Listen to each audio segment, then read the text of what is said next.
Well, usually the final ODIHR report sees the light after 2 months and a half, 3 months after the elections. It's not something that is enshrined, carved in the stone, so there is not a precise date, but traditionally this is the sort of time frame. Zakonisht, raporti përfundimtar i ODIHR-it del në dritë diku ke 2 muaj e gjysmë apo 3 muaj pas zgjedhjeve. Kjo datë nuk është e shkruar në gur, por nga tradita kështu ka ndodhur që ka dalë për 2 muaj e gjysmë deri në 3. Në vlerësimin tuaj zgjedhjet e 25 prillit përmbushën standardet demokratike? Listen, we've all read the interim report of ODIHR. He said a number of things. He provided us with a number of evidence. If you agree with me, I would wait for the final report before we comment what ODIHR will write. Ne të gjithë kemi lexuar raportin ndërmjetëm të ODIHR-it, dhe aty në fakt përmenden disa elemente, përmenden disa gjëra. Nëse jeni dakord me mua, them që të gjithë të presim të dalë raporti përfundimtar dhe pastaj të lexojmë të gjithë së bashku. Megjithatë, në këtë raport të ndërmjetëm, Interim report. thuhet se Interim report Says that what? zgjedhjet a ishin të pranuara nga palët, të rregullta, të certifikuara, sepse të gjitha institucionet zgjedhore shqiptare i kanë pranuar këto zgjedhje. Andaj të njëjtën mendim. Those elections, do you share the same opinion? You know, the ODIHR report doesn't say elections are certified. ODIHR is not a notary. ODIHR observed the process, and my understanding on the report is that the interim report was a substantially good report. And again, I do not work on provisional documents. I work on final documents. Because this is a serious topic, and we have to be very professional. And so I would myself wait to see the final report before we offer comments that are grounded on something and rush. Në fakt, raporti i ODIHR-it nuk bën certifikim vetë, ODIHR-i bën vëzhgim të procesit. Unë do thoja që ne duhet të presim të dalë raporti përfundimtar, sepse unë vetë duhet të punoj me gjërat përfundimtare. Dhe në atë mënyrë do kemi dhe përfundime më racionale. Por në thelb raporti tregon disa përmirësime. What I can tell you is that as the OSCE presence in Albania during the preparation of the elections, we had very good relations, very concrete, with the Central Electoral Commission and all the political forces sitting within the Central Electoral Commission. And I found it very encouraging. I found it a very positive message.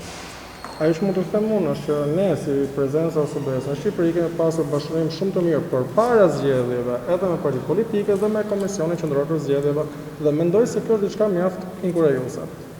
As you know, we also had a very good partnership with the Albanian State Police. The presence offered training, very concrete trainings, that in cascade were benefited by something like 7,000 Albanian police servicemen. Gjithashtu në prezenca OSBE-s në Shqipëri ka pasur partneritet të mirë përpara zgjedhjeve edhe me policinë e shtetit, dhe ne kemi ofruar atyre trajnimeve. Dhe këto trajnime në formë kaskadë, pra njëri pas tjetrit, mund të thuhet se kanë përfituar rreth 7.000 efektivë të policisë shqiptare. We launched information campaign of awareness raising, advocating for an active participation to the electoral process of young people. And youth was one of the topics I discussed a moment ago with the mayor of Korça, for instance.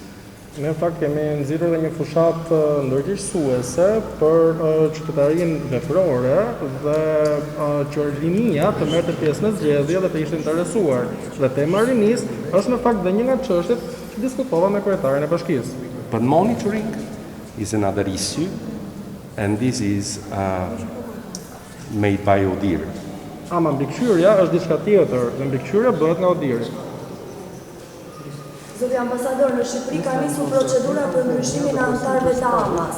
A mendoni se është e drejtë një procedurë e tillë që të bëhen ndryshime në këto momente pa konstituar parlamentin?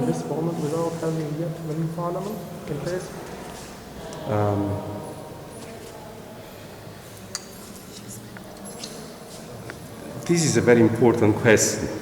Në fakt është pyetje shumë e rëndësishme. Let me answer it very sincerely. Dhe unë po i përgjigjem në mënyrë shumë të sinqertë. I'm always in favor of an open, transparent, and inclusive approach when it comes to reforms. Gjithmonë unë mbështes përqasje transparente dhe të hapura kur trajtojmë dhe flasim për reformat. And media is one of these important fields. Dhe media është një prej fushave të rëndësishme.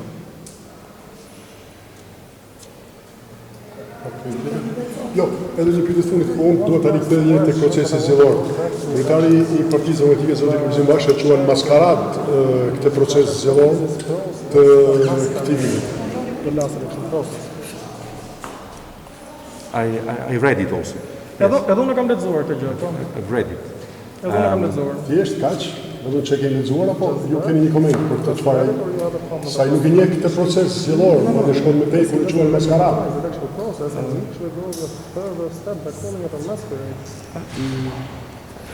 I think that I will have a meeting with Honorable Basha very soon, and that would be an excellent opportunity to talk to him directly, to hear from him.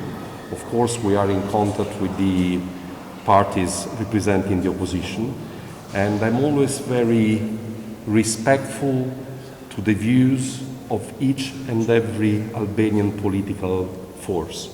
So there is no element coming from the full spectrum of the Albanian political force that I do not take into account seriously in my daily work.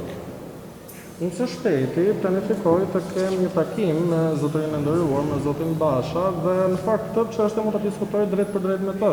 Unë në fakt jam mjaft interesuar të dëgjoj të gjitha pikpamjet e të gjitha partive opozitare në Shqipëri dhe madje do shtoj edhe më tej duke thënë çdo pikpamje e të gjithë elementeve të spektrit politik shqiptar është me interes për mua dhe i marr shumë seriozisht gjërat që dëgjoj.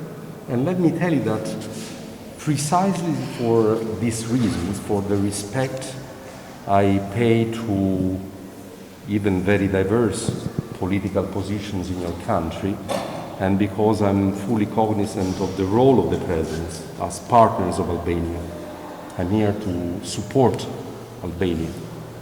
Dhe pikërisht në këtë kuadër, në kuadrin e respektit që unë kam për pikpamjet e partive politike në Shqipëri, por duke pasur njëkohësisht parasysh dhe rolin që ka prezenca e OSBE-s, dua të theksoj këtë që unë e mbështes plotësisht Shqipërinë. And for these reasons, we made an enormous effort in supporting Albania during the preparation of the elections.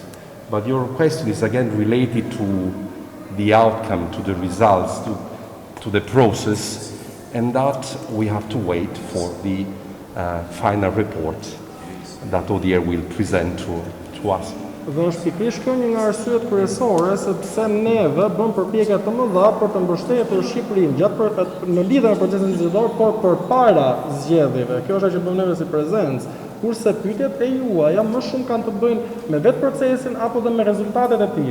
Dhe për të përgjigjur kësaj pyetje ne do të presim raportin përfundimtar të ODIHR-it. And I can tell you already since now that once the final report will be released, the presence will be again fully available to work on the eventual recommendations. It's an engagement, a commitment I'm taking since now. Political forces are fully aware of this, the CEC is fully aware of this. If requested, we are ready to restart working for the implementation of eventual recommendations. Dhe një gjë mund të them që tani, me të dalë raporti përfundimtar i ODIHR-it, prezenca OSBE-s në Shqipëri do jetë e gatshme për të ndihmuar për zbatimin e rekomandimeve potenciale që ai raport do të ketë. Dhe këtë po ja them publikisht të gjithëve që tani që para se të dali vetë raporti, dhe është një fakt në fakt që e dim edhe për politike, që ne këtu jemi dhe jemi të gatshëm, është fakt që e dim dhe KQZ-ja dhe po, ne qëndrojmë gati nëse na kërkohet të ndihmojmë për zbatimin e rekomandimeve. And these are fundamental topics for a very substantive debate that will have to take place in the new parliament, in the new assembly, among all the political forces in September.